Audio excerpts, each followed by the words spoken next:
ध्यान मूल गुरु चैत्य है, सतपूजा गुरु पार। मंत्र महत गुरु वाक्य है, मुक्ति आशीर्वाद।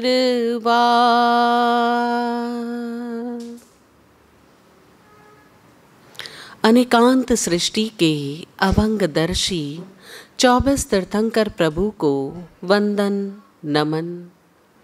वर्तमान में विचरने वाले 20 विहरमान भगवान को वंदन। ज्ञान एवं ज्ञानी भगवंतों को वंदन नमन। सृष्टि के सभी 6 काय के जीवों के प्रत्यक्ष सहयोग व सहायता के लिए उनका आभार आभार आभार। उपस्थित दिव्य भव्य आत्माओं, आज हम ज्योतिष के संबंध में बात करेंगे। 9 ग्रहों का हमारे जीवन पर क्या प्रभाव पड़ता है, कैसे प्रभाव पड़ता है। सबसे पहले तो हम एक चीज़ समझें कि हर जीव का अपना एक ऑरा होता है, एक लेश्या होती है, आभा मंडल होता है। और प्राणी मात्र का ही नहीं, जीव का ही नहीं, अजीव का भी होता है, ऑरा होता है। सभी 6 काय के जो जीव हैं, हर जीव का अपना एक ऑरा है, एक लेश्या है, एक आभा मंडल है। और वो सब एक दूसरे को प्रभावित करते हैं और एक दूसरे से प्रभावित होते हैं। सभी जीव एक दूसरे को प्रभावित करते हैं और एक दूसरे से प्रभावित होते हैं। अब कैसे? फॉर एग्जाम्पल, आप यहाँ बैठे हो, आपकी भावदशा कुछ और होगी। मंदिर में बैठे हो, भावदशा कुछ और होगी। भक्ति कर रहे हो, भावदशा कुछ और होगी। घर में बैठे हो, ऑफिस में बैठे हो, जहाँ बैठे हो वहाँ की भावदशा आपकी हर जगह की भिन्न भिन्न होगी। यानी जगह का, एटमॉस्फेयर का इतना प्रभाव हम पर पड़ता है। फिर दूसरी चीज़, हम किस व्यक्ति के पास बैठे हैं।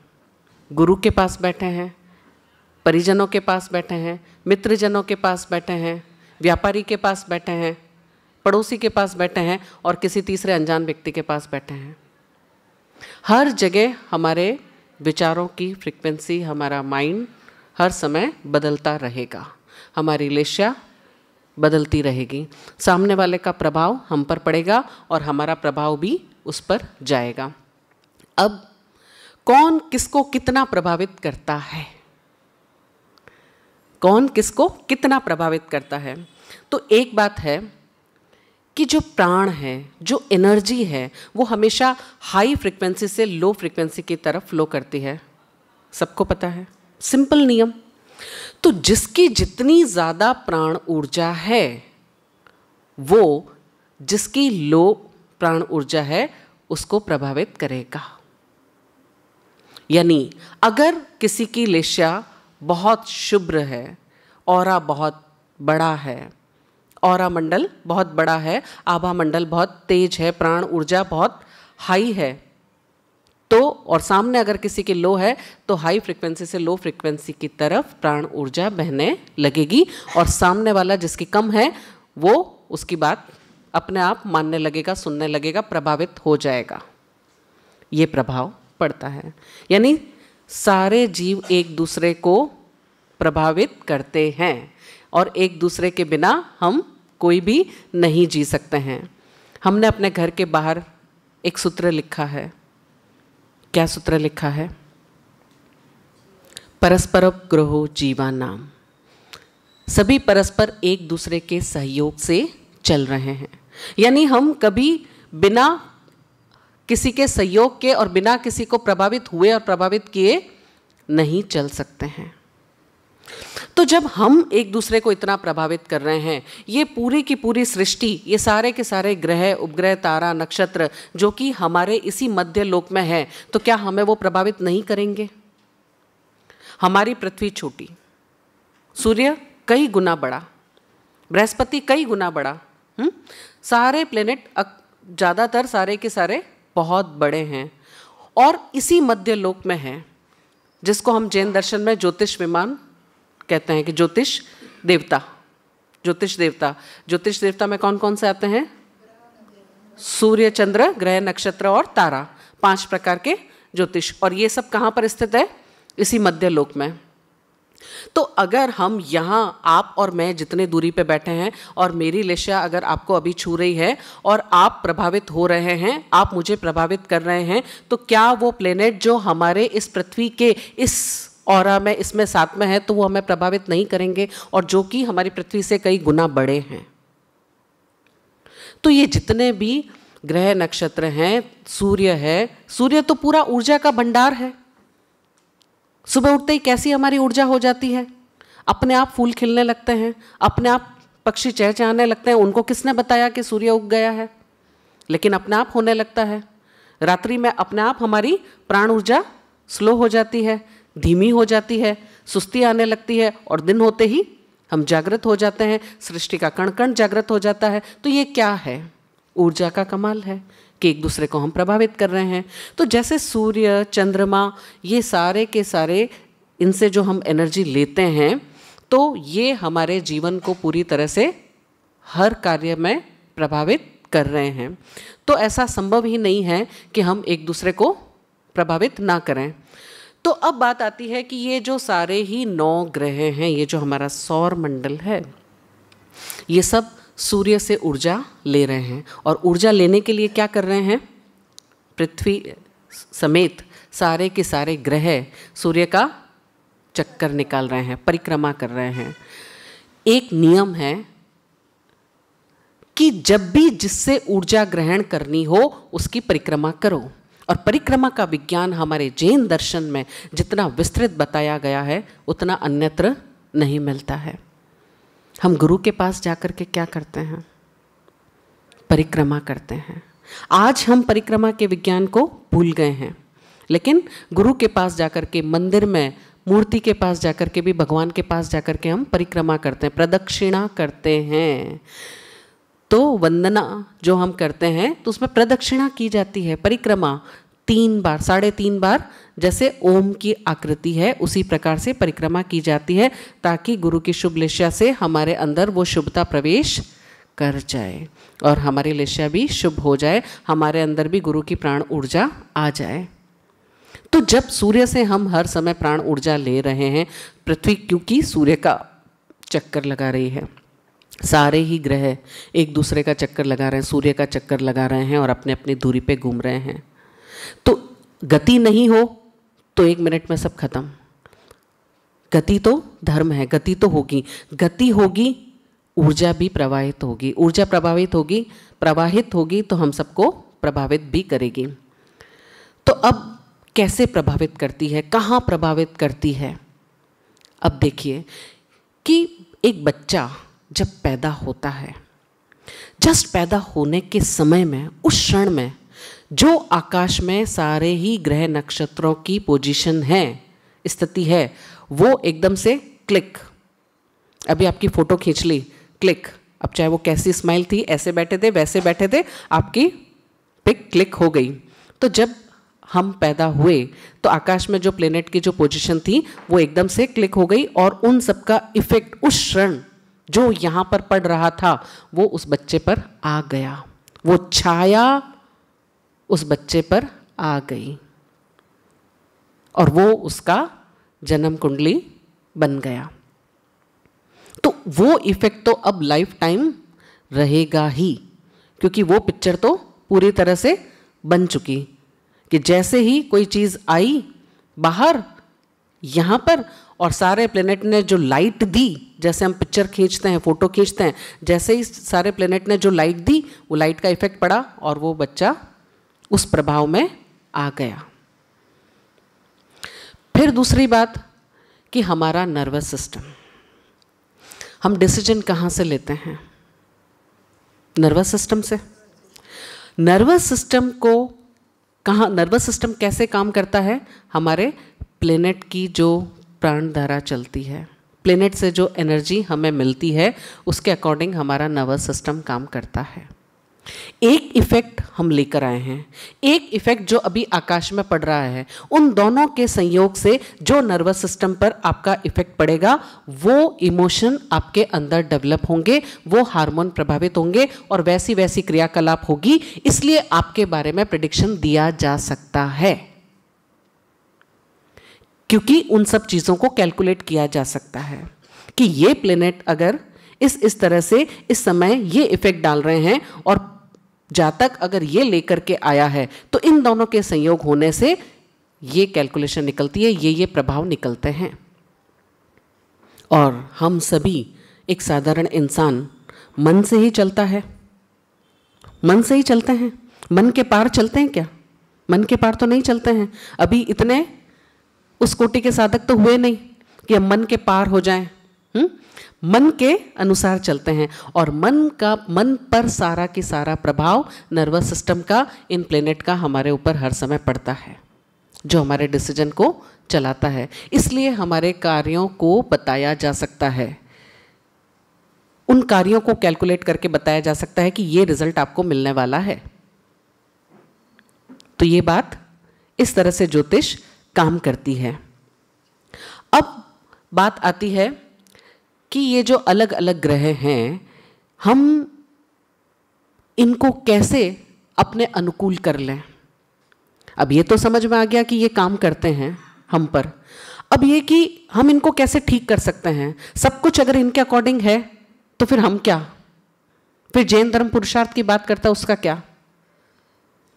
तो कोई भी घटना 5 समवाय के बिना नहीं घटती है, जब तक 5 समवाय ना मिले। ये एक समवाय है पिछला जो हम लेकर आए हैं। अभी जो पोजीशन है, वर्तमान में जो निमित्त है, उसके बाद में भी आपका उपादान, आपका वर्तमान का डिसीजन क्या है, अभी आप किन संस्कारों में हो, उन सब बातों का बहुत प्रभाव पड़ता है। वो आपका वर्तमान का पुरुषार्थ है। प्रभाव ये पड़ रहा है, लेकिन आपकी इच्छा हो, आपकी अगर संकल्प शक्ति मजबूत हो, आप उसके पार भी कार्य कर सकते हो।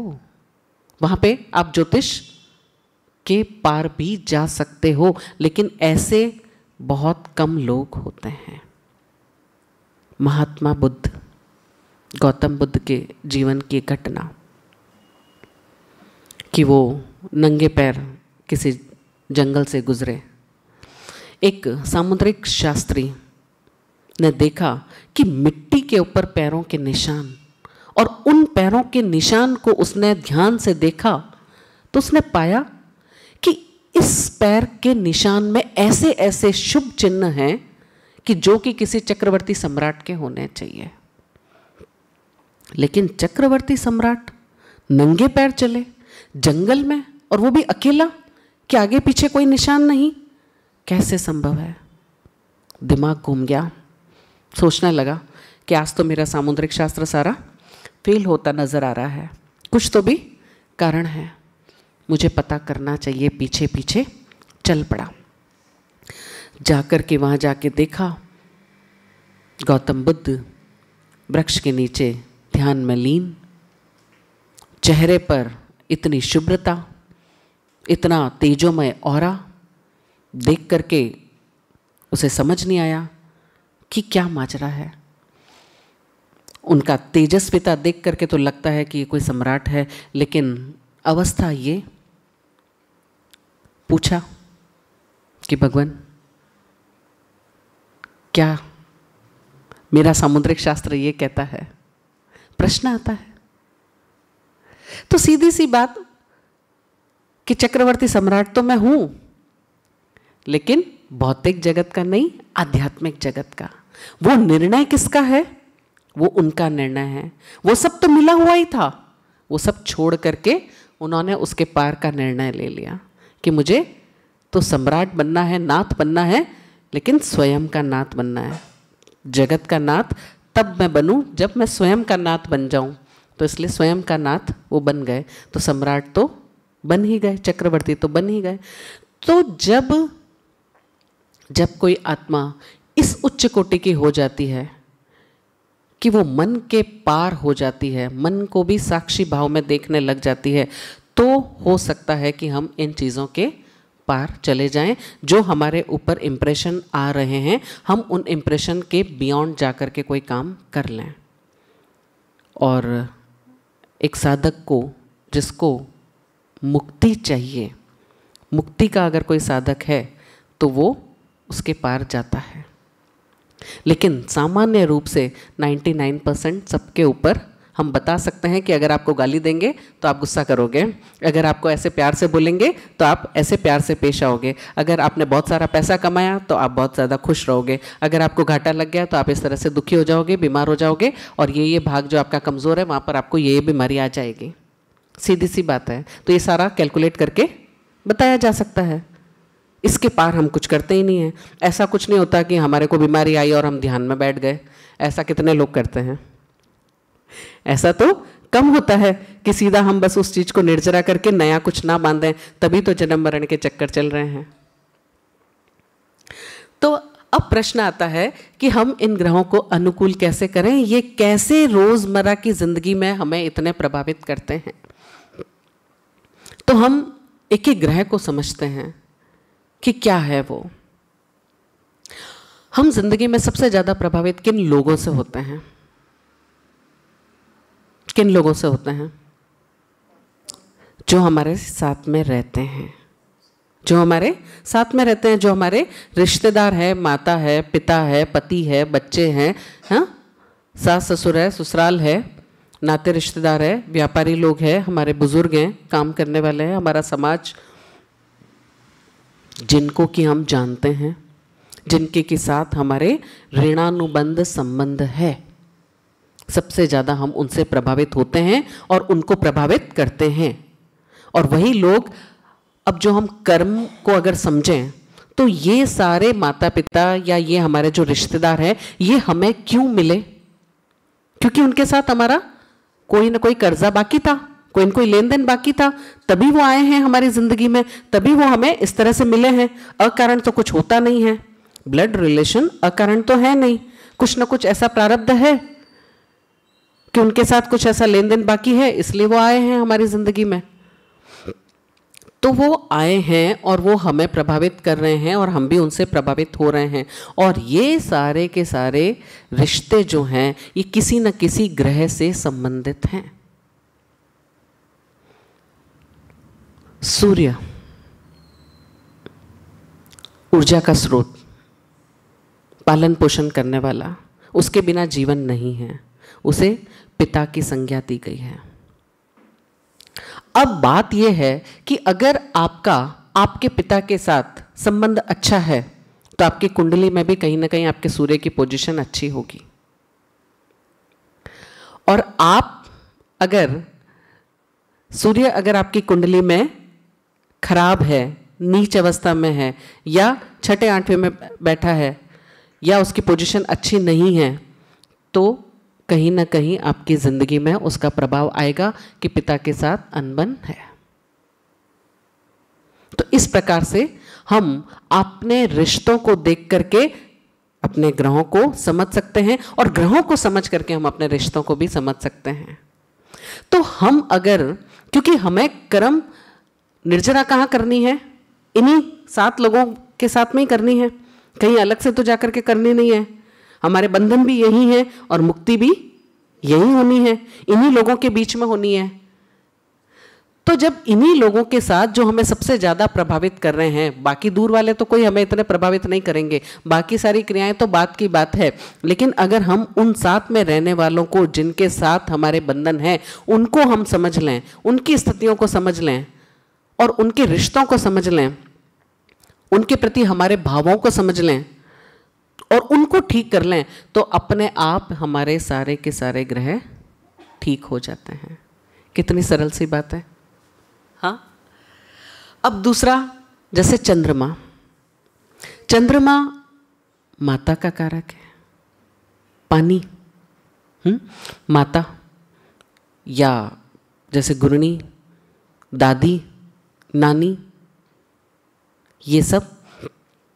अब चंद्रमा मन का भी कारक है, सूर्य जैसे आत्मा का कारक है, आत्मबल का कारक, और चंद्रमा मनोबल का कारक, मन की शक्ति का कारक, कल्पना शक्ति, मन की शक्ति। तो अगर हमारा चंद्रमा हमारी कुंडली में अच्छी पोजीशन में है, किसी पाप ग्रह की दृष्टि उस पर नहीं है, तो हमारी ज़िंदगी में भी ऐसा ही होगा कि हमारी माता के साथ रिलेशन बड़े अच्छे हैं। और अगर माता के, आप खुद देख सकते हो कि आपके रिलेशन कैसे हैं, तो वही चीज़ आपकी कुंडली में भी वैसी ही रहेगी। यानी ये दोनों चीज़ें आपस में मिली हुई है, जुड़ी हुई है। इसी तरह से हम उसको देखेंगे कि सभी चीज़ें किस तरह से रिश्तों से जुड़ी हुई है। अभी आप सबके हाथ में एक कार्ड है नवग्रह स्तुति का। हम एक बार इस नवग्रह स्तुति को पढ़ेंगे, मैं एक बार बोलूँगी, आप उसे रिपीट करेंगे। उसके बाद हम इसकी एक एक लाइन को समझेंगे कि ये चीज़ क्या है। हम अपनी प्रार्थना से कैसे अपने ग्रहों को ठीक कर सकते हैं। जो लेकर आए हैं वो छोड़ दो, वो तो हो चुका। अब अभी हम क्या कर सकते हैं कि अब सब अच्छा हो जाए। जो अभी हमारे हाथ में है हमें वो करना है। तो हम इसे समझेंगे एक एक लाइन को। मैं एक बार बोलूंगी, आप रिपीट करेंगे। करूं जो मैं पिता को नमन, सुधरे मेरा सूर्य गमन।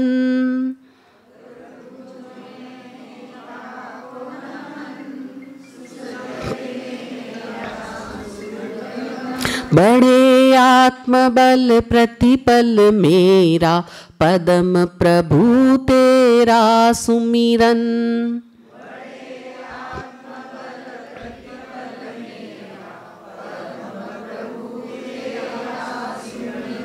करूं जो मैं माता को नमन, सुधरे मेरा चंद्र गमन।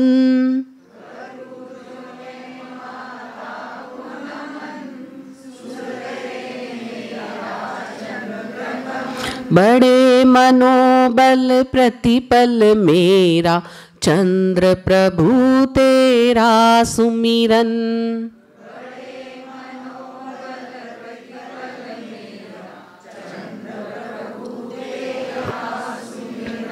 करूं जो मैं भ्राता को नमन, सुधरे मेरा भौम गमन।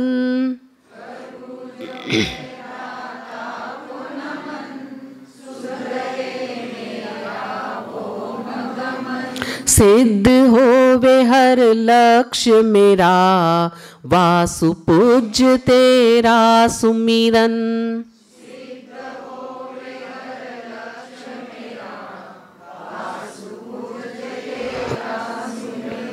करूं जो मैं बहनों को नमन, सुधरे मेरा बुद्ध गमन।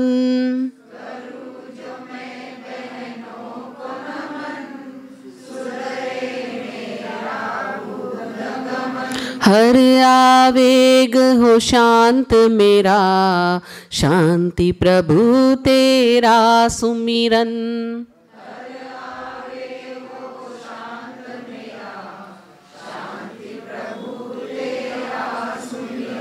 करूं जो मैं गुरु को नमन, सुधरे मेरा गुरु गमन।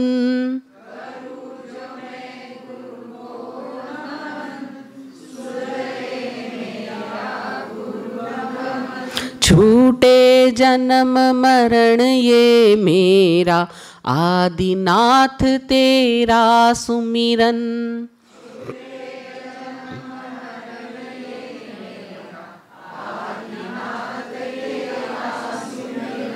करूं जो मैं सृष्टि को नमन, सुधरे मेरा शुक्र गमन।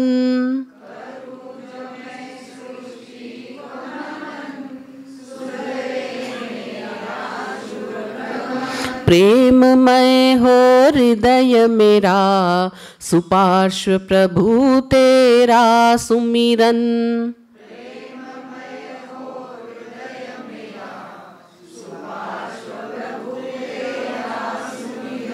करूं जो मैं वृद्धों को नमन, सुधरे मेरा शनि गमन।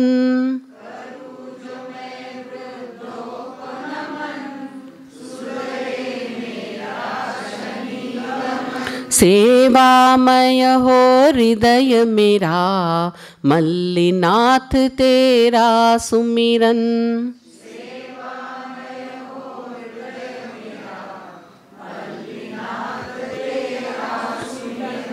करूं जो मैं अतिथि को नमन, सुधरे मेरा राहु गमन।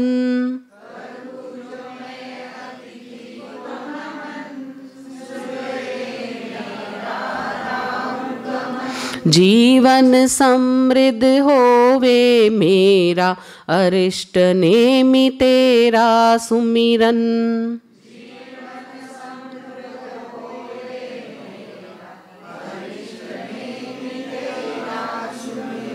करूं जो मैं ज्ञानी को नमन, सुधरे मेरा केतु गमन।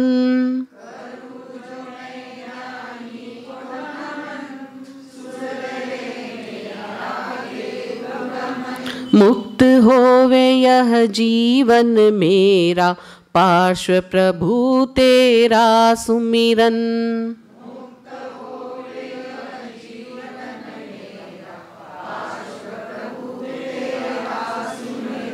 करे विनय विराट नमन, पहुँचे सब ही अपने चरम।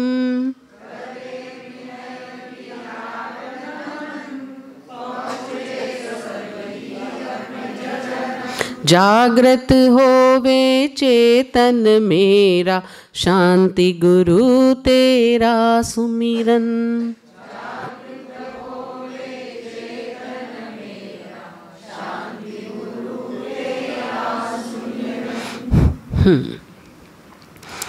वैसे तो पढ़ने के साथ बहुत सारी चीज़ें समझ आ जाती है। अब देखिए कि ज्योतिष के अनुसार 2-3 चीज़ें मैं आपको और बताती हूँ कि जैसे 12 उसमें घर होते हैं। पिता का घर उसमें होता है 9वां, जो कि भाग्य का भी घर होता है। अब जब हम पिता को प्रणाम करते हैं तो हमारा सौभाग्य वृद्धि होती है। सौभाग्य का मतलब क्या? कि जब जिंदगी में जो चीज़ की ज़रूरत है वो हमें उस वक्त मिल जाए। वैसे बहुत कुछ होगा, लेकिन समय पर हमें सही व्यक्ति, सही वस्तु, सही परिस्थिति हमें मिल जाए, ये सौभाग्य। ये सौभाग्य की वृद्धि, भाग्य की वृद्धि पिता के घर से, 9वें घर से हमारी कुंडली में देखी जाती है। तो पिता के साथ अगर हमारे रिश्ते अच्छे हैं, हमारे अंदर उनके प्रति सम्मान है, हम अगर उन्हें रोज़ नमस्कार करते हैं तो अपने आप सूर्य पावरफुल रहेगा, यश मान सम्मान की वृद्धि रहेगी, आत्मबल हमेशा बढ़ा हुआ रहेगा। अब इसमें एक और चीज़, जैसे चंद्रमा। चंद्रमा माता का कारक जो है वो माता का घर चौथा माना जाता है। कुंडली में चौथा घर माता का माना जाता है।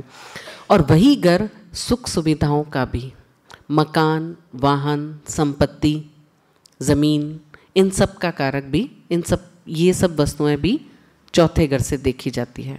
और माता का भी वही। तो अगर माता को हम रोज़ प्रणाम करते हैं तो हमारी ज़िंदगी में कभी सुख सुविधाओं में कमी नहीं आती है।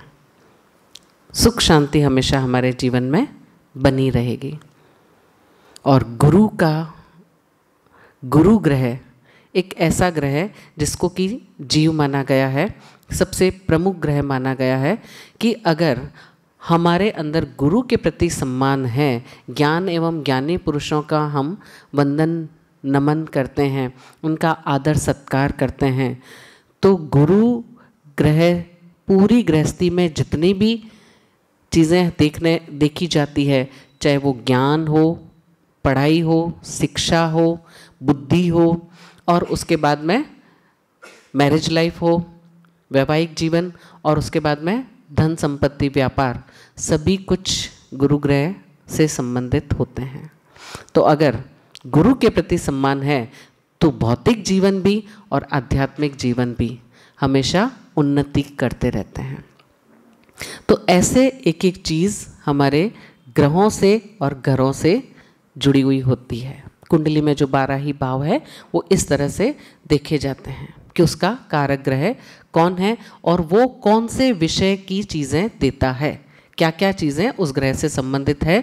तो अगर हमें कोई चीज़ बढ़ानी है तो हम किस तरह से बढ़ा सकते हैं। फिर हम इसमें एक और चीज़ समझेंगे कि जो अलग अलग तीर्थंकर भगवान के नाम दिए गए हैं वो क्या कारण है। कि जो भी कोई तीर्थंकर हुए हैं, सिद्ध पुरुष हुए हैं, परमात्मा पद को प्राप्त हुए हैं, उसमें कोई न कोई प्रकार की ऊर्जा हाईएस्ट लेवल की रही है।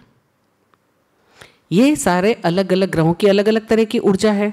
अब सभी अपने आप में कंप्लीट है, कोई अधूरी नहीं है, सब बढ़िया है, सभी ऊर्जा बढ़िया है।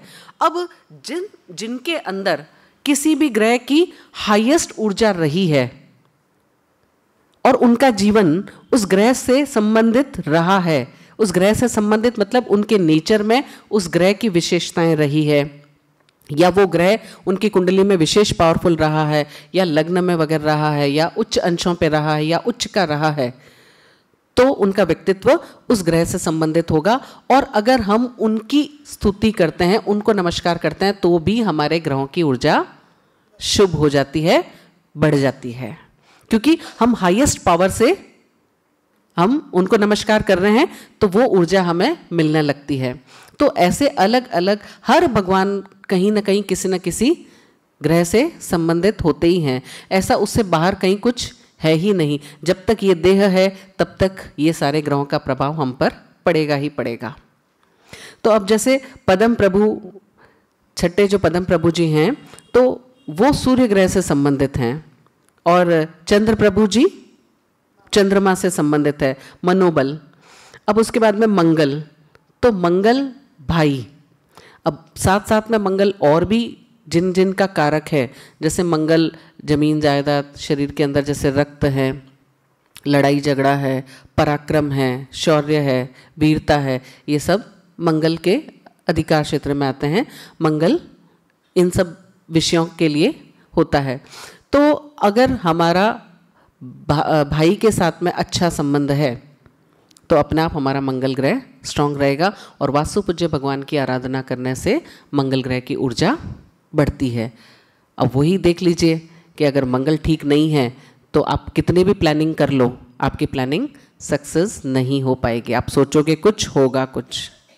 मंगल अगर नीच का है तो कहीं ना कहीं आलस रहेगा, और जिनका मंगल उच्च का रहता है या अच्छी पोजीशन में है तो वो लोग एनी टाइम कुछ ना कुछ करते रहेंगे। अब ये करना है, ये करना है, ये करना है, पराक्रम उनके अंदर भरा रहेगा।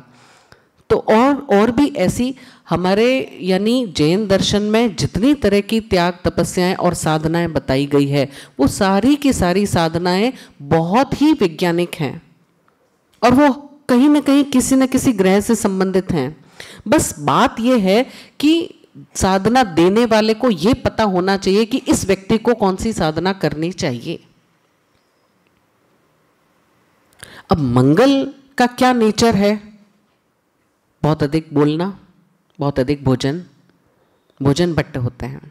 जो भी मंगल प्रधान लोग होते हैं तो वो भोजन प्रिय लोग होते हैं, लड़ाई झगड़े के शौकीन होते हैं, पराक्रम के शौकीन होते हैं, ज़्यादा बोलने वाले होते हैं। तो इस तरह का नेचर है। अब अगर मंगल से संबंधित जो और भी विषय हैं उनमें कहीं कोई प्रॉब्लम आ रही है तो हमारी जैन दर्शन वाली कई साधनाएं ऐसी है जो अगर हम करें तो मंगल ग्रह को ठीक किया जा सकता है। फॉर एग्जाम्पल, अगर हम उनोद्री की साधना कर रहे हैं, उनोद्री, तो अपने आप हमारा मंगल ग्रह अच्छा हो जाएगा, शुभ हो जाएगा कि भूख से कम खाना है, अनावश्यक नहीं बोलना है, तो अपने आप हमारा मंगल ग्रह ठीक हो जाएगा। जो बहुत सारे लड़ाई झगड़े, जो अनावश्यक कुछ होने वाला था, वो सारा रुक जाएगा। तो ऐसे हर एक ग्रह से संबंधित हमारी साधनाएं भी होती है। उसके बाद में बुध ग्रह, मंगल का सिद्ध होवे हर लक्ष्य मेरा, तो मंगल जो है वो स्ट्रांग विल पावर का भी प्रतीक है। तो मंगल अगर स्ट्रांग है तो आपकी विल पावर भी स्ट्रांग रहेगी, आप अपने लक्ष्य को पूरा करोगे ही, उसके बिना आप दम ही नहीं लोगे, ऐसा मंगल का स्वभाव है। फिर है बहनों को नमस्कार करने से बुध ग्रह हमारा अच्छा होता है। बहनों में मासी, बुआ ये सब भी आ जाती हैं, तो इनको नमस्कार करने से, इनके प्रति अगर हमारे प्रेम में संबंध है तो हमारा बुध ग्रह स्ट्रांग होगा। अब बुध किन किन का कारक है? वाणी का, व्यापार का, प्रोसेस कि किसी भी काम को करने का तरीका क्या है, बुद्धि, याद करना, ये सारा बुध का क्षेत्र है, बुध का ये नेचर है। अब हर आवेग हो शांत मेरा, शांति प्रभु तेरा सुमिरन, शांति 16वें जो शांतिनाथ जी हैं उनका सुमिरन करने से बुध ग्रह स्ट्रांग होता है। और हर आवेग, अब ये जो बुद्धि अगर ज़्यादा चल रही है तो क्या होगा? अंदर बहुत सारे आवेग उठेंगे, और उन आवेगों को शांत करने का तरीका है कि हम शांतिनाथ भगवान की स्तुति करें, और जो हमारे बहनें हैं, चाहे वो छोटी बड़ी, बुआ, मासी, उन सबके साथ हमारे रिलेशन अच्छे हैं, तो अपने आप ही आपकी वाणी का प्रभाव ज़्यादा होगा। आप व्यापार व्यवसाय में काफ़ी सफल रहेंगे अगर आपका बुध ग्रह स्ट्रांग है तो, और इन सब के साथ रिलेशन अच्छा करके वो किया जा सकता है। उसके बाद में गुरु को नमस्कार करने से बृहस्पति ग्रह शुभ होता है, और आदिनाथ भगवान जो कि जिन्होंने असी मसी कृषि सभी कुछ दिया है, पूरा प्रवृत्ति का मार्ग, सारा सब कुछ, यानी बृहस्पति एक ऐसा ग्रह है जो संपूर्ण गृहस्थी और आध्यात्मिकता दोनों का ही उच्च शिखर पर पहुंचाने का काम करता है। ज्ञान है तो सब कुछ है, यहाँ भी और वहाँ भी। और वो कैसे मिलता है? गुरु की आराधना करने से, ज्ञानियों का सम्मान करने से, गुरु और ज्ञान इन दोनों की आराधना। अब हम देखें कि हम अपने जीवन में कहाँ छोटी छोटी बातों को लेकर के गुरु की और ज्ञानियों की आराधना कर देते हैं, वहाँ जाकर के हमारे ज्ञान पर किस तरह से पर्दा आ जाता है और ज्ञानावर्णीय कर्म हमारा बंद हो जाता है। हम चाह करके भी, सामने निमित्त होने पर भी विषय को नहीं समझ पाते हैं। अब जैसे एक क्वेश्चन आया था कि भाई हम ज्योतिष पे विश्वास कैसे करें, एक ज्योतिष कुछ कह रहा है, दूसरा ज्योतिष कुछ कह रहा है। भाई हर ज्योतिष अपनी अपनी समझ के हिसाब से कहेगा। मैं एक पाठ पढ़ा रही हूँ, आप ये सारा जो लेक्चर सुन रहे हो, आप सभी लोग अलग अलग जाकर के अपने घरों में बताओगे या किसी को भी बताओगे, क्या सब लोग सेम बता पाओगे? मैं आपके अगर वापस एग्जाम लूँ, इससे रिलेटेड क्वेश्चन पूछूँ, तो क्या सबके सेम नंबर आ जाएंगे? सबने सेम तरीके से समझा है? ग्रहण आप अपनी योग्यता के अनुसार करोगे। विज्ञान विज्ञान है, साइंस साइंस है, लेकिन लेने वाला कौन है, बताने वाला कौन है, उसने किस बुद्धि से समझा है, उसको देने वाला गुरु कौन है, और साधना की शक्ति कितनी है, इन सारी बातों पे डिपेंड करता है कि प्रेडिक्शन जो दिया जा रहा है वो कहाँ से आया है, किस स्तर का है और कितना सत्य होगा। विज्ञान में कहीं शंका मत करो, ज्ञान में कभी शंका मत करो। बताने वाले में हो सकता है कि कुछ कमी हो सकता है कि हमारी समझ कम हो, लेकिन इस ज्ञान में किसी भी तरह के, चाहे जो ज्योतिष का है, चाहे ज्योतिष से संबंधित और भी बहुत सारे विज्ञान हैं, विद्याएं हैं, विधाएं हैं, सभी कुछ सही है। हमने उसको कितनी साधना के द्वारा साध रखा है, तो कमी हमारे अंदर हो सकती है। तो इसलिए अलग अलग ज्योतिष हो सकता है कि वो अपनी अपनी समझ के हिसाब से बताएं, अपने अपने अनुभव, क्योंकि 9 ही ग्रह और 12 भाव, और इसके अंदर पूरा जीवन आ जाता है, जीवन की हर घटना आ जाती है। तो यानी कितनी सारी चीजें हैं, एक एक योग हजारों हजारों बातें कहते हैं। एक ये 2 प्लेनेट साथ में है तो उसका मतलब ये होगा, फिर उसके सामने अगर ये है तो उसका मतलब ये होगा, फिर इनके ऊपर अगर दृष्टि है तो उसका मतलब ये होगा। यानी अगर हम देखें, कुंडली देखें, तो उसमें इतनी सारी चीजें एक साथ में संभावनाएं होती है। अब वो कौन सी फलेगी, अभी आप क्या करोगे, ये तो देश काल पात्र भाव, सामने वाले की समझ, गुरु का ज्ञान, गुरु का आशीर्वाद और साधना काम करती है, इसलिए प्रेडिक्शन अलग अलग हो सकते हैं।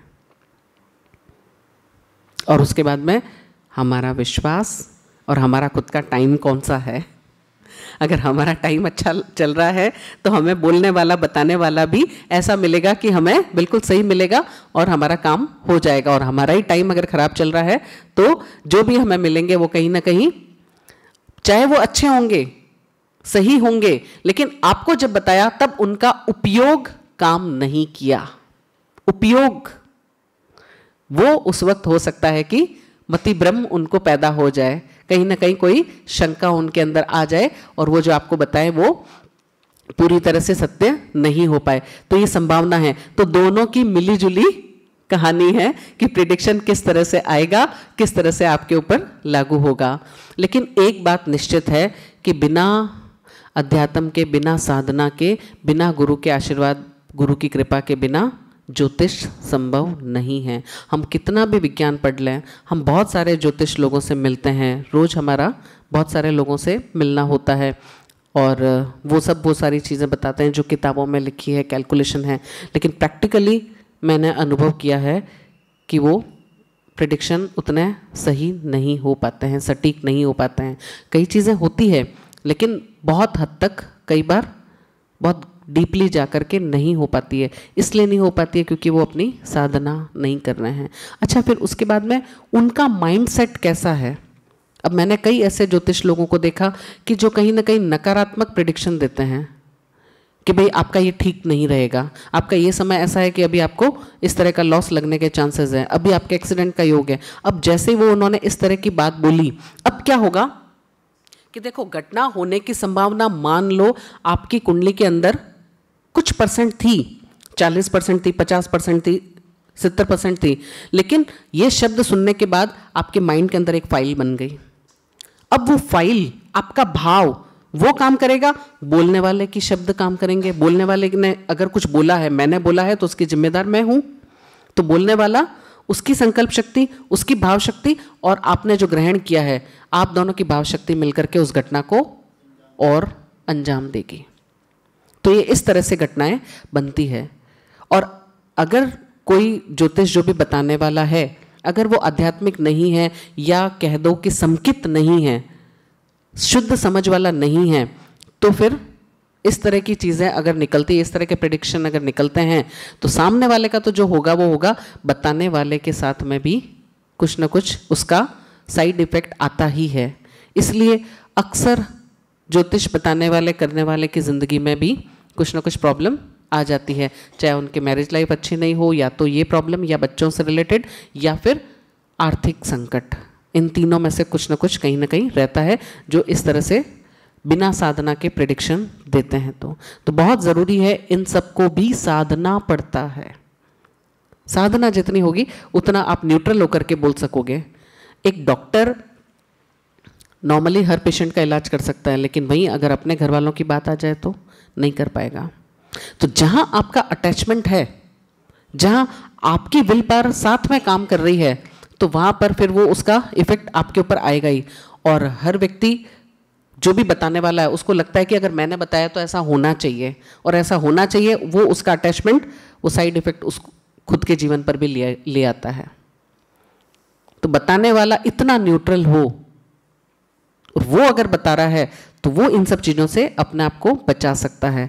बाकी बड़ा मुश्किल होता है इन विद्याओं को समझना। ये बहुत अच्छी है, बहुत दिव्य शक्तियाँ इसमें वास करती है, बहुत देवी देवता इसमें अपने आप सहयोग करते हैं आपको कि आप जिस टाइम बोल रहे हो, और अगर आपने साधना की है तो वो कहीं ना कहीं आपको हेल्प करेगी कि वो लोग आकर के, क्योंकि आप कैलकुलेट करने बैठोगे तो मैं बताती हूँ कि आधे घंटे में, 1 घंटे में कोई कुंडली नहीं देखी जा सकती। अगर हम सिर्फ गणित से लगाएं तो आधा घंटा, 1 घंटा में नहीं, कई दिन लगते हैं। अगर कैलकुलेशन करने बैठो तो बहुत मुश्किल है, लेकिन ये अनुभव और गुरु कृपा होती है कि देखते ही आपकी नज़र सीधी उस पॉइंट पे जाएगी, या आपने जो प्रश्न किया है सीधी उस पॉइंट पे दृष्टि जाए, वहां जाकर के वो लाइट खुले और नजर आ जाए कि हाँ, यहाँ पे क्या होने वाला है। लेकिन ये बात भी उतनी ही सत्य है कि ज्योतिष से आपकी ज़िंदगी की एक एक छोटी से छोटी घटना को निकाला जा सकता है, बहुत छोटी से छोटी। अभी आप क्या करेंगे ये इतना तक कुछ भी बहुत कुछ बताया जा सकता है, निकाला जा सकता है। तो दोनों ही बातें हैं, क्योंकि इसको हम एक और तरीके से समझते हैं। हमारे जो कर्म हैं वो 3 तरह के होते हैं, सुना है आपने? एक तो निकाचित होते हैं, एक अर्ध निकाचित होते हैं और एक अनिश्चित होते हैं। तो जो निकाचित हैं वो तो कहीं ना कहीं 99% वो घटना होगी ही, लेकिन जो अर्ध निकाचित हैं वो मतलब कि बहुत पॉसिबिलिटी है, आप उसको कम ज़्यादा कर सकते हो, आगे पीछे कर सकते हो, रस परिवर्तन कर सकते हो, और यहीं पर सारा पराक्रम है। जो पराक्रम की बात है वो इन्हीं प्रकार के जो कर्म है उसमें की जा सकती है। बाकी जो अनिश्चित है तो वो तो आप सहज, कोई आपने गलती करी, कुछ मुंह से निकला, लेकिन आपने थोड़ी देर बाद में सॉरी फील कर लिया, उसको ख़त्म कर दिया, वहीं पर आप भूल भी गए, कोई गांठ गहरी नहीं बांधी है तो वो चीज़ वहीं पर ख़त्म भी हो जाती है। तो जो मीडियम विल पावर वाला आदमी है, हम जैसे मध्य मार्ग के जो लोग हैं जिनकी विल पावर बहुत हाईली स्ट्रांग भी नहीं है, तो वैसे लोगों का क्या होता है कि उनके कर्म बंधन भी पॉसिबिलिटी में चलते हैं, अर्ध निकाचित वाले बनते हैं, उनके बहुत ज़्यादा गाढ़े भी नहीं बनते हैं। तो जब बहुत ज़्यादा गाढ़े नहीं हैं तो उसमें संभावना है बदलने की भी। भाई आपने बहुत बार डोरा लपेटा है, लेकिन इतना भी नहीं कि वो टूट ही नहीं सके। तो अगर आप उसके लिए कुछ रेमेडी करते हो तो वो चीज़ें, वो घटनाएं परिवर्तित की जा सकती है। तो ये प्रार्थना बहुत सशक्त माध्यम है घटनाओं को बदलने का। तो कर्म की स्थिति समझ आ रही है? तो ये जो कर्मों की जो स्थिति है, यही हमारे प्लेनेट में, ज्योतिष में डिग्री के अकॉर्डिंग देखी जाती है कि भाई ये इसमें पावर कितना है। यहाँ पे तो बैठा है, अपने घर पे तो बैठा है, या मान लो अच्छी पोजीशन में तो है, लेकिन उसके पास पावर कितनी है? जितनी पावर है उसके अकॉर्डिंग वो रिजल्ट देगा। अब पैसा आएगा लेकिन कितना वाला? लखपति बनेगा, करोड़पति बनेगा, अरबपति बनेगा, ये बात अलग है। वो डिग्री पे डिपेंड करता है, वो परिस्थितियों पे डिपेंड करता है, वो वर्तमान के सिचुएशन पे, बहुत सारी चीजों पे डिपेंड करता है। तो वो एक प्रिडिक्शन देने वाले को ये सारी चीजें भी ध्यान में होनी चाहिए, ये सारी बातें ध्यान में रख करके फिर दिया जाता है। इसमें हम इसको पूरा करते हैं। फिर है शुक्र के लिए कि करूं जो मैं सृष्टि को नमन। सृष्टि में सभी 6 काय के जीव आ जाते हैं। एक दूसरी बात कि हमारा लाइफ पार्टनर, पति या पत्नी, वो भी शुक्र ग्रह से संबंधित है। तो अगर हमारे पति या पत्नी के साथ रिलेशन अच्छे हैं और सभी के प्रति हम सद्भावपूर्ण हैं तो हमारा शुक्र ग्रह अच्छा फल देगा। अब शुक्र किस तरह से अच्छे फल देगा कि शुक्र का मतलब हमारा मौज शौक मस्ती, जीवन में जो भी विलासिता की चीज़ें हैं, ऐश्वर्य है, वो सारा शुक्र से देखा जाता है। तो ये सब विलासिता, ये सब सुख सुविधाएं, ये सब आपकी ज़िंदगी में कब अच्छी रहेगी? जब शुक्र अच्छा है। और शुक्र कब अच्छा होगा? जब आप सभी के प्रति सद्भावपूर्ण हो, आपका हृदय प्रेममय है, आपका प्रेममय नेचर है, सबके प्रति शुभ भावनाएं हैं, तो अपने आप आपकी ज़िंदगी में समृद्धि बढ़ती जाएगी।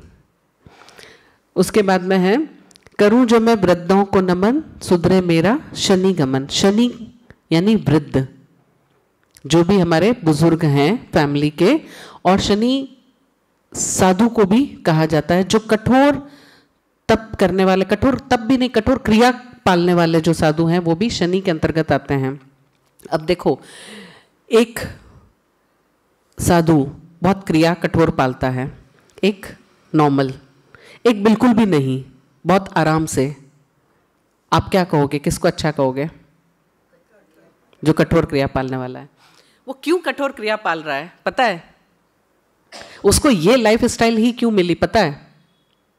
उसके प्लेनेट की पोजीशन ऐसी है, उसने उस तरह के भाव किए थे, उस तरह के कर्म किए थे, इसलिए उसकी अभी उसको ये लाइफ स्टाइल मिली है अपने कर्मों को काटने के लिए। लेकिन अगर किसी के कर्म इतने कठोर नहीं है तो उसकी ये वाली दशा होगी नहीं, क्योंकि मुक्ति तो किसी भी वेश में किसी भी लाइफस्टाइल में रह करके हो सकती है, ये आप सभी जानते हो। बताओ कौन सा मार्ग मुक्ति की तरफ नहीं जाता है? हर मार्ग जाता है, हर धर्म जाता है। कौन से धर्म से महापुरुष नहीं हुए, कौन से धर्म से सिद्ध पुरुष नहीं हुए? ऐसा हुआ है कहीं? रात को खाने वाले, दिन को खाने वाले, नहीं खाने वाले, ज्यादा खाने वाले, कुछ भी खाने वाले, कुछ भी करने वाले, कुछ भी पहनने वाले, नहीं पहनने वाले, रंग बिरंगे पहनने वाले, कौन मुक्त नहीं हुए हैं? गांव में रहने वाले, शहरों में रहने वाले, आलीशान महलों में रहने वाले, किसको नहीं हुआ मुक्ति? और सेम टाइम हिमालय जंगलों में रहने वाले, कहाँ नहीं हुआ? सभी जगह तो हुआ। हमारे यहाँ पर शास्त्रों में इतने सारे वर्णन आते हैं, महलों में बैठे बैठे श्रृंगार करते करते, हाँ, किसी भी तरह केवल ज्ञान हो गया, ज्ञान हो गया। तो फिर जिसके कर्म बहुत कठोर हैं, महावीर स्वामी को 12 वर्ष लग गए अपने कर्मों की निर्जरा के लिए, पार्श्वनाथ को सिर्फ 6 महीने लगे, सुमतिनाथ भगवान को केवल 1 दिन लगा। अब क्या बोलोगे कि महावीर स्वामी ग्रेट है? भाई उनके कर्मों की स्थिति ऐसी थी और उनके कर्मों की स्थिति ऐसी थी, सबकी अलग अलग है, कोई किसी से कंपेयर नहीं किया जा सकता। लाइफ स्टाइल को देख करके, क्रिया को देख करके हम किसी का अंदाज नहीं लगा सकते कि उसके अंदर ज्ञान है कि नहीं है, क्योंकि ज्ञान विशुद्ध आत्मा की अवस्था है। लेकिन बाहर से जो लाइफ स्टाइल होगी वो आपके प्लेनेट से चलेगी, वो आपकी प्लेनेटरी पोजीशन कैसी है उसके अकॉर्डिंग आपकी लाइफ स्टाइल होगी। तो इससे कोई लेना देना नहीं है कि ये क्रिया कठोर पालने वाला है तो मतलब बहुत ज़्यादा उच्च कोटि का होगा, ये होगा वो होगा, कोई ज़रूरी नहीं है। जो शनि प्रधान है तो शनि का मतलब ही वो कठोर कर्म करवाता है, वो मेहनत करवाता है। शनि आता है तो कैसे आपकी ज़िंदगी हो जाती है, आप खुद देख लो। शनि आता है तो कैसी ज़िंदगी रहती है? सुना होगा आपने, शनि की पोजीशन आती है तो अच्छे खासे रोड पे भी आ जाते हैं और सीधे सीधे चलने लग जाते हैं। जो इतने टाइम जो कभी मेहनत नहीं की वो सारी मेहनत होने लग जाती है। हाँ, कि हम इतना कह रहे हैं और कोई हमारी बात नहीं सुन रहा है, कोई हमारी अकॉर्डिंग नहीं चल रहा है, सब शनि। क्योंकि शनि को न्याय का ग्रह कहा गया है कि वो आपके कर्मों का फल देता है, जो आपके पिछले कर्म है उनका फल देता है। तो वो इस तरह की जो कठोर क्रिया पालने वाले जो साधु है वो भी शनि के अंतर्गत आते हैं कि कुछ भी नहीं, ये भी नहीं, निवृत्ति जो है, निवृत्ति वाला मार्ग वो शनि प्रधान मार्ग है। तो ये अलग अलग ग्रहों की बात है कि कौन किस तरह से जाएगा। हो सकता है कि किसी में और तरह की ऊर्जा हो। अब ओशो को देख लीजिए, महापुरुष, सिद्ध पुरुष, ज्ञान में एकदम उच्चतम शिखर, लेकिन लाइफ स्टाइल कैसी? शुक्र प्रधान, गुरु प्रधान। तो सबकी अलग अलग होती है कि कौन क्या लेकर आया है, किसके कर्मों की स्थिति किस प्रकार की है, किस ग्रह का प्रभाव उसके जीवन में रहेगा, वो लाइफ स्टाइल रहेगी, वो आपका शरीर रहेगा, वो आपकी वाणी रहेगी, जैसा आपके ग्रह हैं। तो अब कभी भी ये कंपैरिजन नहीं हो, सही है ना? कि वो ऐसा कर रहा है, वो ऐसा इसलिए करेगा, उसके अंदर की स्थितियां ऐसी है, उसको करवाएगी परिस्थितियां वैसी, उसको वही अच्छा लगेगा कि नहीं मुझे ये सब करना है, तो वो करेगा कि इस तरह की तपस्या करेगा, कठोर तपस्या करेगा। अब शनि, जैसे मैं एक सिंपल एक बात बताती हूँ, भाई अगर आपको लगेगा आपकी ज़िंदगी में अभी शनि की दशा चल रही है और बहुत कठोर कुछ चल रहा है, आप तपस्या करना चालू कर दो, मंत्र जाप करना चालू कर दो, तो शनि के नेगेटिव इफेक्ट कम हो जाएंगे। शनि तो मेहनत करवाएगा ही, आप पहले ही मेहनत करना शुरू कर दो। तो ये जो काम करने वाले हैं ये भी शनि और राहु में आते हैं अक्सर। जो हमारे जो भी सेवा कार्य करने वाले जो वर्ग हैं वो सब भी शनि में आते हैं, कुछ राहु में आते हैं। तो ये अलग अलग कैटेगरी है। तो जिनके भी अगर लगता है कि अभी शनि की महादशा है, ये है, या उसका कुछ नकारात्मक इफेक्ट आ रहा है, तो मंत्र जाप बेस्ट है। विहार करो, यानी पैदल चलो, 7-8 किलोमीटर रोज पैदल चलो। और अगर कुछ भी आपके पास फिजिकल वर्क नहीं है, आजकल अब नहीं होता है, फिजिकल वर्क नहीं है, तो इतने किलोमीटर चलो, इससे शनि ठीक रहेगा, शनि हल्का रहेगा, क्योंकि वो मेहनत करवाएगा। अगर मेहनत नहीं करोगे तो दूसरे तरह के नेगेटिव इफेक्ट देगा। तो इससे अच्छा है कि मेहनत ही कर लो, तो वॉक ही कर लो। तो वॉक करना, उससे भी हाँ शनि का होता है। और तपस्या, क्योंकि वो शरीर पर अगर है वो कहाँ बैठा है उस पर डिपेंड करता है। तो अगर वो शरीर पर है तो कहाँ इफेक्ट करेगा कि अगर हम तपस्या कर रहे हैं तो अपने आप हमारा शनि ठीक रहेगा। जैसे आइम्बिल की साधना है तो वो शनि से संबंधित है, उससे शनि ठीक रहता है। तो ऐसे अलग अलग तरह की जो है हमारी तपस्याएं वो भी अलग अलग ग्रहों से संबंधित है। किसी को आइम्बिल सूट करते हैं, किसी को लंबी तपस्या सूट करती है, किसी को एकांतर सूट करते हैं, किसी को एकाशनय, कोई अन्न छोड़ता है कि भाई सिर्फ फल फ्रूट और इन पे रहना है। शुक्र प्रधान इंसान है तो वो वैसा करेगा, गुरु प्रधान इंसान है तो वो उस तरह से करेगा कि उसको लोगों को ज्ञान देने में आनंद आएगा। तो कौन किससे संबंधित है वो काम करेगा, उसकी निर्जरा उस तरह से होगी। तो सेवामय हो हृदय मेरा, सेवा करने से शनि सुधरता है। तो शनि मेहनत करवाता है, इसलिए अगर हम पहले ही सेवा कर रहे हैं सबकी तो हमारा शनि अच्छा रहेगा। अब उसके बाद में है करूं जो मैं अतिथि को नमन, सुधरे मेरा राहु गमन, जीवन समृद्ध होवे मेरा। राहु का क्या स्वभाव होता है कि वो जिंदगी में अचानक लाभ, अचानक हानि, अचानक दुर्घटना, अचानक सुयोग जो भी देता है बहुत अचानक, अनप्रिडिक्टेबल राहु का स्वभाव है। गुप्ती, बताना कुछ, होना कुछ, अंदर कुछ बाहर कुछ, तो ये राहु का स्वभाव है। तो अब जिनका भी राहु प्रधान व्यक्तित्व होता है या लग्न में राहु है तो उनका चेहरा देखते ही पता चल जाता है कि उनकी मुंडी इस तरह से घूम रही होगी, इस तरह से उनका बोलने का होगा, वो हल्की सी अलग एक कुटिल मुस्कान रहेगी और पता चल जाएगा चेहरा देख करके कि राहु प्रधान है, अंदर कुछ चलता है बाहर कुछ बोलता है। और उनकी जिंदगी में भी इसी तरह से होगा कि अचानक लाभ और हानि वो डिपेंड करता है आपके पुण्य पाप क्या है या आपके और प्लेनेट की पोजीशन क्या है, वो ग्रह शुभ रूप में है अशुभ रूप में है, कितने किस जगह पे बैठे हैं, लेकिन जो भी देता है वो राहु अचानक देता है। अब अगर यहाँ क्या हमने सुना अभी, अतिथि को नमन। अतिथि शब्द का मतलब क्या होता है? जो अचानक आता है। अतिथि, जिसके आने की कोई तिथि नहीं है। अतिथि मतलब वो गेस्ट नहीं है, वो तो आपको पता ही होता है कि कल गेस्ट आने वाले हैं, तो वो अतिथि नहीं होते हैं। अतिथि जो जिंदगी में अचानक आता है। अब वो व्यक्ति भी हो सकता है, परिस्थिति भी हो सकती है, कोई घटना भी हो सकती है। अचानक कोई बाढ़ आ गई, अचानक कहीं कुछ ऐसी महामारी हो गई, कोई इमरजेंसी हो गई, कुछ भी हो गया, तो अगर आपके पास कुछ सेविंग होगी तो आप कुछ कर सकते हो, कुछ काम कर सकते हो। तो ये जो अचानक जिंदगी में कुछ भी आता है और हमें डिसीजन लेना पड़ता है और कोई काम करना पड़ता है, वो राहु से संबंधित घटनाएं हैं। और राहु स्ट्रांग कब होता है?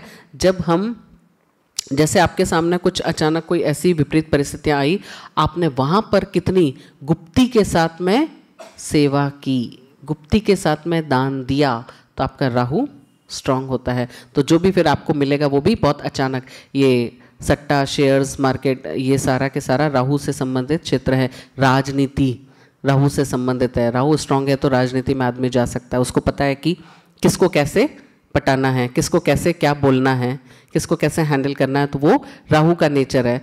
तो वो जब हम गुप्ती के साथ जो दान करते हैं, दिया और पता भी नहीं, किसी की सेवा की और चुपचाप, कहीं कुछ पता भी नहीं, कहीं कोई जिक्र भी नहीं, उससे राहु स्ट्रांग होता है। कि घर में कोई भी आया है तो उसका अतिथि सत्कार करना, मेहमान को वो सम्मान देना, वो उनका आतिथ्य करना, तो इससे राहु स्ट्रांग होता है।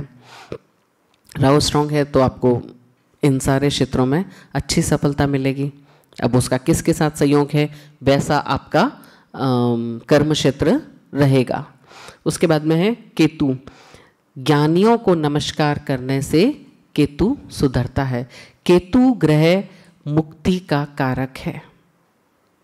राहु और केतु को छाया ग्रह मानते हैं, ये छाया है, तो केतु को मुक्ति का ग्रह मानते हैं कि केतु अगर 12वें घर में बैठा है तो वो जातक मुक्ति की साधना कर सकता है या उसके अंदर निवृत्ति का भाव रहेगा, उसकी मुक्ति जल्दी मानते हैं कि उसकी मुक्ति जल्दी होगी।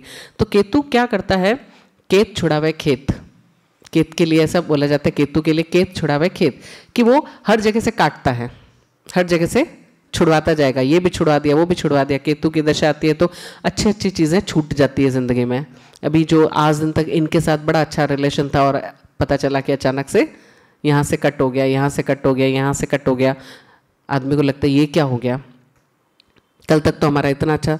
भाई दशाओं की वजह से अपने आप हो सकता है कि अब उस व्यक्ति के साथ आपका ऋणानुबंध संबंध खत्म हो गया, इसलिए वो व्यक्ति आपकी ज़िंदगी में से चला गया। अब आप बोलोगे कल तक तो इतना प्रेम था और आज उनको मेरे से बात करने का टाइम नहीं, तो भाई समझ जाओ कि केतु की दशा, और दूसरी बात कि हमारा उनके साथ ऋणानुबंध संबंध जो था वो पूरा हो गया, इसलिए अब टाटा बाय बाय। तो जाने वाले को भी वेलकम करना सीखो। गया कोई बात नहीं, खाली स्पेस है, फिर कोई नया आएगा। अब उस व्यक्ति की ज़रूरत हमारी ज़िंदगी में नहीं होगी। तो इस भाव के साथ हम लें अगर कोई गया भी है। और केतु अच्छी अच्छी चीज़ें छुड़वा देता है, चाहे वो स्थान परिवर्तन करवा के छुड़वाए। भाई केतु का इफेक्ट ऐसे आता है कि अगर कहीं कुछ लग रहा है कि आप जहाँ पर हो बर्थ प्लेस पे वहाँ सक्सेस नहीं हो रहे हो, और आपने अगर प्लेस चेंज कर दिया तो सक्सेस, क्योंकि वो जगह छुड़वाता है, कुछ ना कुछ परिवर्तन लाता है ज़िंदगी में। और केतु ध्वजा का भी प्रतीक है, झंडा का भी प्रतीक है, तो वो विजय भी दिलाता है, मुक्ति भी देने वाला है। और मुक्ति कब संभव है? ज्ञानियों को नमस्कार करने से, ज्ञानियों का सम्मान करने से। गुरु में, ज्ञानी में और साधु में कुछ अंतर है। ज्ञानी गुरु होते हैं, लेकिन साधु गुरु हो कोई ज़रूरी नहीं, साधु ज्ञानी हो कोई ज़रूरी नहीं। साधु हम इसको इस तरह से समझें जैसे एक स्कूल में स्टूडेंट है वो है साधु, उसके बाद में जो टीचर्स हैं वो है उपाध्याय, और जो प्रिंसिपल है वो है आचार्य, गुरु। उसे सब पता है। जो ज्ञानी है वो है उपाध्याय, उसको पता है कि मुझे कैसे ज्ञान देना है। तो इन तीनों में फर्क है।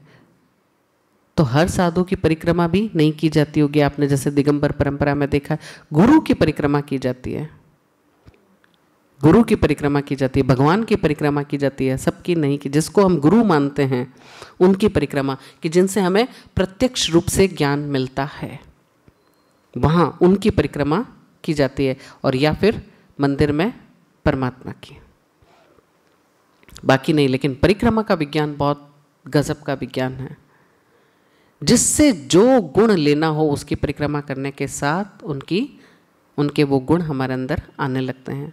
तो ज्ञानियों का सम्मान करने से, ज्ञानियों की उनका वंदन नमस्कार करने से हमारा केतु ग्रह मुक्ति का कारक स्ट्रांग होता है।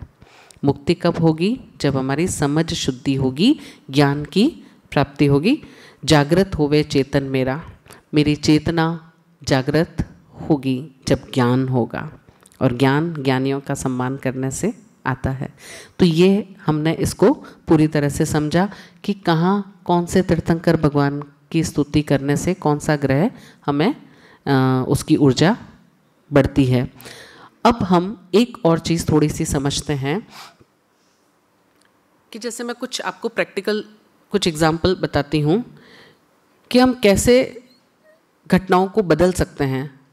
अक्सर लोग एक लाइन बोलते हैं कि जो लिखा है वो तो होगा ही। मानते हो? कितने लोग मानते हैं? हाथ खड़े करो। सभी मानते हैं जो लिखा है होगा 100%? हैं? वो जो लिखा है वो भी खुद नहीं लिखा है, पर नया भी लिख सकते हैं, इसको ऐसे बोलो। हाँ, तो बात यह है कि अगर सब कुछ लिखा हुआ है पहले का ही और वही सब कुछ होगा, तो फिर पुरुषार्थ की बात। एक बात है कि अगर आपने, तो जैसे बहुत लोगों ने काफ़ी शास्त्र पढ़े हैं, गोशालक और महावीर के बीच में क्या जो एक अलगाव था, उसका कारण क्या था? फिलोसॉफी में कहाँ चेंज आया था? वो ये चीज़ थी कि गोशालक ने बोला कि जो है वो, जो लिखा है वो होगा ही। महावीर कहते थे ऐसा ज़रूरी नहीं है, हो भी सकता है किंचित और नहीं भी हो सकता है। महावीर ने अनेकांत दर्शन दिया, जैसे कि वो पूरा की पूरा पौधे का एग्जाम्पल आता है, आप सबने सुन रखा होगा कि एक पौधा लगा हुआ है। अब उसके बाद में महावीर और गौशालक वहाँ से गुजरते हैं। गौशालक ने पूछा महावीर से कि भाई इस पे फूल लगेंगे कि नहीं लगेंगे। महावीर ने कहा लगेंगे। महावीर ने अपने उपयोग में देखा और बोला कि लगेंगे। अब गौशालक ने कहा कि महावीर ने ये बात बोली है, इसको झूठ करना है, झूठा देना है। उसने लेकर के उखाड़ दिया, पूरा की पूरा जड़ समेत उखाड़ दिया कि अब कैसे, अब देखता हूँ। वो गए, पीछे बारिश आई, मिट्टी वापस अपने आप उसके ऊपर गिरी, धूप लगी, सब हुआ और वो पौधा पनप गया। 6 महीने 8 महीने बाद में जब कभी वहाँ से निकलना हुआ, देखा तो वहाँ पे फूल लगे हुए हैं। उसने कहा कि इसका मतलब ये है कि जो लिखा है वो होगा, उसकी धारणा बन गई। फिर उसने महावीर से पूछा दूसरी बार कि अब इसके ऊपर फूल लगेंगे। महावीर ने उपयोग लगाया और उस फूल की आत्मा के अंदर जाके देखा कि इसके कर्मों की स्थिति कैसी है। तो वहां पर उन्हें लगा कि संभावना है, हो भी सकता है और नहीं भी हो सकता है। इसकी अगर विल पावर स्ट्रांग होगी तो हो जाएगा, नहीं है तो ज़रूरी नहीं है।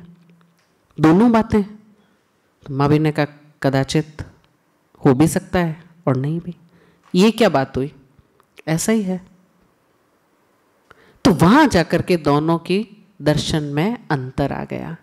तो अब जब हम ये बोलें कि जो लिखा है वो होगा ही, तो समझ लेना ये गौशालक का दर्शन है, महावीर का दर्शन नहीं है। और हम किसको मानने वाले हैं? तो बस अब ये लाइन बोलने से पहले एक बार सोच लेना। तो महावीर ने अनेकांत दर्शन दिया, पुरुषार्थ की बात की कि भाई जहां संभावना है वहां बहुत कुछ बदल सकते हो। एक कदम आपने आगे रख लिया, अब दूसरा रखना ही पड़ेगा, वो तो फिक्स है। लेकिन नया कदम आप आगे रखो या नहीं रखो, आप उस क्षण स्वतंत्र हो। यानी कर्मों का भुगतान करने में तो हम परतंत्र हैं, वो तो भोगना ही पड़ेगा, जो पिछला है वो भोगना पड़ेगा, वो निर्जरा होगी ही। लेकिन नया बांधने में हर क्षण हम स्वतंत्र हैं। तो हम हर क्षण निर्जरा के लिए परतंत्र हैं, बाध्य हैं, लेकिन नया कुछ करने के लिए स्वतंत्र हैं। तो दोनों ही चीजें साथ में चलती है। तो अभी हम चाहें जैसा भाव करके अपनी सृष्टि नई खुद बना सकते हैं। और हर समय हर एक के पास बहुत सारा ब्लैंक स्पेस रहता ही है बहुत कुछ करने के लिए। तो ज्योतिष आपने जो किया है उसकी कैलकुलेशन आपको बताता है, लेकिन वर्तमान में आप फिर भी स्वतंत्र हो। वो बात अलग है कि 99% सभी जने उसी के अनुसार चलते हैं, वो एक बात अलग है। लेकिन अगर कोई इतना समझ जाए कि मन तो बहुत हो रहा है खाने का, ये करने का, वैसे करने का, मंगल का इफेक्ट आ रहा है, लेकिन आपने क्योंकि गुरु के सानिध्य में हो, इतना कुछ सुना है, आपके संस्कार ऐसे हैं, गुरु ने कहा, आपने समर्पण में आकर के आज का नियम ले लिया, आज की तपस्या ले ली कि भाई आज तो नहीं खाना है या कम खाना है या एकादशी करना है। अब आपने क्या किया, मन पर कंट्रोल कर लिया, आपकी उस इच्छा पर, आपकी उस वासना पर आपने कंट्रोल कर लिया। तो अब क्या हुआ कि मंगल ने अपना प्रभाव दिखाया, भूख तो बहुत लगी, जी बहुत ललचाया, लेकिन मंगल के प्रभाव को आपने गुरु कृपा से या अपनी साधना से, अपने संस्कारों से आपने उसको ओवरकम कर लिया। तो अब मंगल की जो नेगेटिव इफेक्ट है वो कम हो जाएंगे और मंगल शुभ हो जाएगा, और जो मंगल देता है वो सारी चीजें आपको देने लग जाएगा। जो मंगल के और भी जो विषय हैं वो आपको मिलने लग जाएंगे। अब मंगल से संबंधित जो चीजें हैं उसमें आपको फायदा होने लग जाएगा। ऐसे एक और चीज समझो कि जैसे मान लीजिए आपकी कुंडली में बिजनेस में कुछ घाटा लगने का योग है, ठीक है। अब जो गुरु है, अगर कोई देखने वाला, प्रेडिक्शन देने वाला, उसको पता है कि इस व्यक्ति के अभी घाटा लग सकता है, वैसा हो सकता है कहीं ना कहीं बिजनेस में, तो गुरु लोग होंगे वो, और उनको पता है कि भाई आपकी श्रद्धा है या आप बात मानते हो या आपका संस्कार इस तरह का है, तो वो आपको सीधा यही बोलेंगे, नेगेटिव प्रिडिक्शन दिए बिना वो इस तरह से ही बोलेंगे। हमने गुरुजी के साथ में रह करके आध्यात्मिक रूप से ज्योतिष विद्या को इस प्रकार से समझा कि अगर कहीं कुछ ऐसा लगता है तो वो सीधा ये कि भाई आप यहाँ पर ऐसे ऐसे दान कर दो। अब क्या होगा, आपकी श्रद्धा है और गुरु ने बोला है, आपने दान कर दिया, दान किया तो क्या हुआ, पैसा तो गया आपकी जेब से, ठीक है, आपकी जेब से पैसा गया, वो जाने का योग घटित हुआ, वो सिर्फ जाने का योग था, किसी भी रूप में जाए। अब वो पॉजिटिव रूप में गया है तो वो कई गुना आपको वापस देगा। तो आगे की उसने घटना जो है वो सकारात्मक बना दी, पॉजिटिव बना दी, तो वो कई गुना आपको फल दे देगा। उस टाइम तो गया और जाने का योग भी घटित हो गया, निर्जरा भी हो गई, और नया जो बंधा वो भी बहुत अच्छा बन गया। बहुत बड़ा जो घाटा होना था वो छोटे से दान में सेट होकर के निकल गया। तो गुरु लोग इस तरह से उसको देख करके कर्मों को कहीं ना कहीं रस परिवर्तन करवा देते हैं। ऐसे आगे पीछे करवाया जा सकता है। इसी तरह से चाहे पूजा का हो, चाहे माला का हो, चाहे ध्यान का हो, चाहे तपस्या का हो और दान का हो, ये सारे के सारे किसी न किसी ग्रह से संबंधित, किसी न किसी कारण से कहीं ना कहीं रेमेडी होती है। बस देखने वाले को, गुरु को ये पता होता है कि किसको कौन सी साधना करवानी है। इसको एम्बिल करवाना है, कि इसको एकाशना करवाना है, या इसको दान देने के लिए बोलना है, या इसको मंत्र जाप के लिए बोलना है, इसको ध्यान के लिए बोलना है, इसको मौन के लिए बोलना है। किस तरह की साधना किसको देनी है जो उसके लिए फ्रूटफुल होगी, तभी वो फलदायी होगी। बाकी हम कहीं भी कुछ भी कर लें कि ठीक है जी, एक महाराज ने बताया कि हाँ चलो आज वो सब कर्म कर, सभी जने वो एक ही पाठ कर रहे हैं, आज वो एक करवाया, वो सभी जने हम कि भाई उन्होंने दिया था, वो सब ठीक है, लेकिन आपको वो चीज़ फलेगी या नहीं फलेगी वो देखना ज़रूरी है कि कौन सी साधना किस व्यक्ति के लिए है। सबकी साधना एक जैसी नहीं हो सकती, सारी साधनाएं बेस्ट है, आपको कौन सी फलेगी वो देख करके, वो उसमें ज्योतिष हेल्प करता है, तो वो देख करके बताया जा सकता है। तो इसी तरह से जैसे मैंने आपको ये धन का बताया कि भाई दान किया तो अपने आप वो घटना इस तरह से घट जाएगी और सेटल हो जाएगी। उसमें क्या होगा कि देते वक्त भी आप खुश हो, खुशी से दिया है, भविष्य में आने वाली घटना भी आपकी शुभ होगी और वापस खुशी के साथ धन का आगमन होने लग जाएगा। लेकिन आपने दान नहीं दिया और वैसे ही घाटा हो गया, घाटा होगा तो आपका प्राण नीचे गिरेंगे, दुखी रहोगे, प्राणातिपात होगा, दुखी रहोगे तो दुख के अंदर, दुख की फ्रीक्वेंसी पर आने पर दुख की घटना और दुखों को आमंत्रण देगी और दुख से दुख बढ़ता जाएगा। तो ये आपका वर्तमान का डिसीजन है, संस्कार है कि आप गुरु लोगों के संपर्क में कितने रहते हो, ज्ञानियों के संपर्क में कितने रहते हो, आपके संस्कार कैसे हैं, सद्भाव कितने हैं। उससे हम हर समय बहुत कुछ बदल सकते हैं, बच सकते हैं। एक घटना मान लो उदय में आ भी गई है, कोई बात नहीं, लेकिन गुरु का आशीर्वाद है, गुरु की कृपा है, तो साथ साथ में बचने का रास्ता भी कोई नई घटना बना देगी। इतना सब कुछ संभव है। तो वो सब किसके हाथ में है? हमारे हाथ में है। तो निमित्त सदैव निर्दोष है, जो कुछ हम ही करता हम ही भोगता। तो ज्योतिष अपने आप में संपूर्ण विज्ञान है, ज्ञान है, विद्या है, लेकिन उसके बावजूद भी एक ही लाइन, खुद ही को कर बुलंद इतना, खुद ही को कर बुलंद इतना कि हर तकदीर से पहले खुदा खुद बंदे से पूछे बता तेरी रजा क्या है। हमारी विल पावर इतनी स्ट्रांग हो कि हम चाहें जैसे अपनी सृष्टि का निर्माण हर समय कर सकते हैं। जय हो। अब किसी का कोई प्रश्न हो तो